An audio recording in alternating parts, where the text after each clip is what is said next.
I'm Ben Nelson. I'm the founder and CEO of the Minerva project. I'm the founder and chancellor of Minerva University. And I live in San Francisco and help institutions all over the world reform what and how they teach.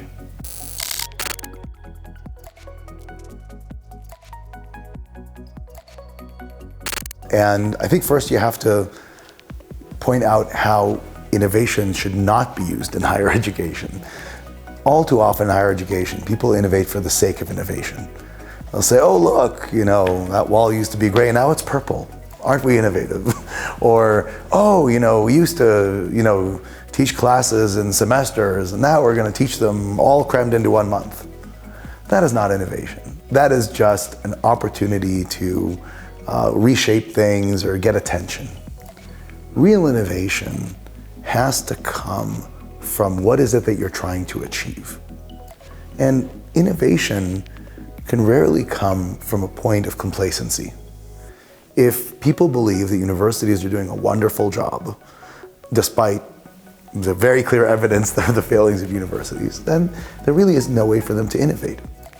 But if people understand that universities are not delivering the kind of education that isn't just necessary for the students that they graduate, but far more importantly, it is not equipping their graduates to make the kinds of decisions for society that we need those types of individuals to make, then you realize that you've got to attack the core of the educational innovation.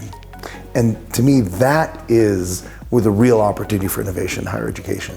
It's an innovation that reforms the nature of what and how students learn to such a way that allows them to think systematically and be able to apply that no matter what it is that they do afterwards. If you really think about the model of higher education now, the model is relatively straightforward. And we know that, of course, there are exceptions, and maybe one professor here does something different from another professor there. The vast majority of credits at every university in the world are delivered by having a student cram for a test, pass the test, and forget everything that was on that test. Right? So we all know this. We all know that you can walk down the street and hand a final exam to anybody who got an A in it in college a year ago, 5 years ago, 20 years ago, and unless they're a professor of that subject, that graduate will fail the exam because they didn't actually learn it. What's worse is that if they could pass the exam, if they all of a sudden remembered everything, their life wouldn't be any different. So not only is the university not effective at teaching, it's teaching the things that don't actually matter to people. And so systematic thinking is a fundamentally different shift. It's not centered on remember this piece of content or that piece of content. It is providing the learner different methods of thinking. It's not teaching them a thing. It's not even teaching them what to think. It's not even teaching them how to think. It's teaching them various methods of thinking that they can then apply and use no matter what it is that they do in their future. That's thinking systematically. And that is something that every graduate for the rest of our at least known humanity is going to need.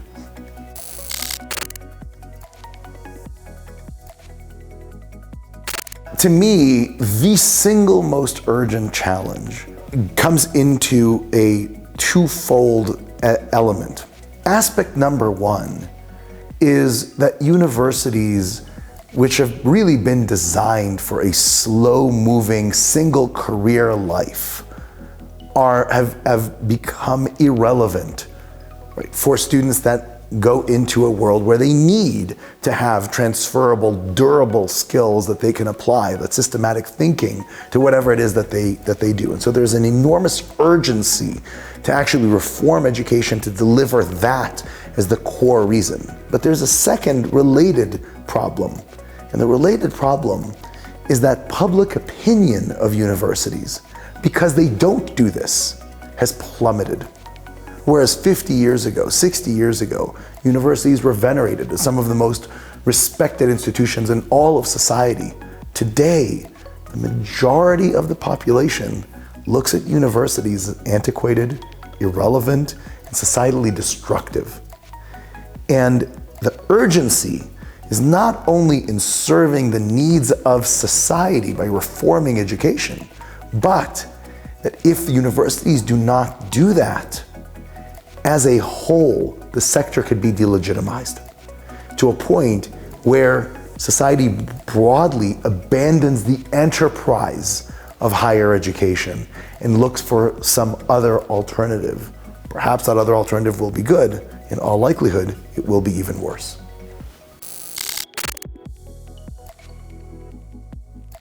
Well, it was a first day that stretched over 17 years.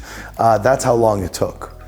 The first time I thought about it was when I actually understood the nature of the modern university, not the European classical university, which is, by the way, most European universities to this day, most universities, frankly, around the world, but really the one that was born in the Enlightenment, really in the United States, thinking about teaching individuals to be free citizens, creating a liberal arts education. A liberal arts education is to teach the various disciplines or arts to allow a citizen to have liberty or freedom, hence the liberal arts. And so the point of a modern education is libertad. That is the entire essence, because if you're ruled by a king or you're ruled by a church, you're just told what to do and you do it, right? You say, hey, I need you to build that bridge, you go build that bridge. And that's what you're gonna do for the rest of your life. You're gonna build bridge for the king, right? Or I need you to be a minister, you're gonna be a minister for the rest of your life. In a world where you're free, you choose what to do. And by the way, you're not gonna choose for your whole life. You may be doing one profession 1 year and then you say, you know what, I don't like it, I'm gonna switch. So you have to be able to have the ability to do that. When I understood that the entire concept of a liberal Western democracy was based on that education, I realized that this is the single most important institution in the world. But when I looked around and saw what universities are actually doing, even the American universities were basically doing the European model. I'm going to teach you a degree. And that was the animating principle. But it took me 17 years, 4 years as an undergraduate, 13 years after I graduated, in order to be able to see the ramifications of people who are highly credentialed, have degrees from the best universities in the world, who were unwise, who didn't actually have that systematic thinking. And it came to a breaking point for me in 2010. I was thinking about what I would do next in my life, but I kept encountering more and more intelligent, well-meaning people making absolutely disastrous decisions because they didn't know how to think systematically. And so that was, for me, the second moment, the clarion call that said, if I'm gonna devote the rest of my life to a project, it's gotta be that. One of the things I find fascinating when people talk about collaboration, which is obviously important, we work in teams, we work with one another, is the people who collaborate are individuals, right? If you don't have anything to bring to the table, including the skills to be able to effectively collaborate, nobody's gonna work with you, right? And so clearly, you must develop your own skill set, both in a collaborative way, but also in a way that you can contribute in a collaboration, right? And without that, there's no point to collaborate. And so to me, this is not a one versus another, but it does mean that if the durable skills that you learn do not include the ability to interact effectively with others, then you have a substandard education.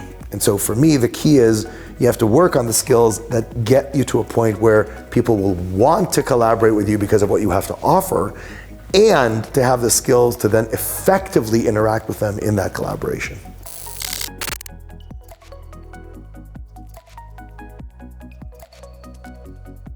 All too often in the history of education, what technology has done is been artifice, right? If you think about so much of what technology has provided to education, it says, oh, well, you know, we have the ability to get you information that was harder to get otherwise. Okay, so that's good, valuable, right? Rather than printing a book and having it shipped and buying it from a bookstore, well, now you can access the information online. That's fantastic, right? Lowers the cost, increases access, that's all great. But ultimately, it's still just information. Maybe it even increases the amount of information you have. On the edges, technology has now begun to help people digest or consume that information, right? So for example, many curricula for elementary school math, even high school math, will have a student go on a website, they'll ask them a series of math problems, and depending on how they answer them, they present other more difficult math problems or the same level difficulty if they haven't gotten it. So very, very useful, personalized for the learner, helpful to get them to acquire that information.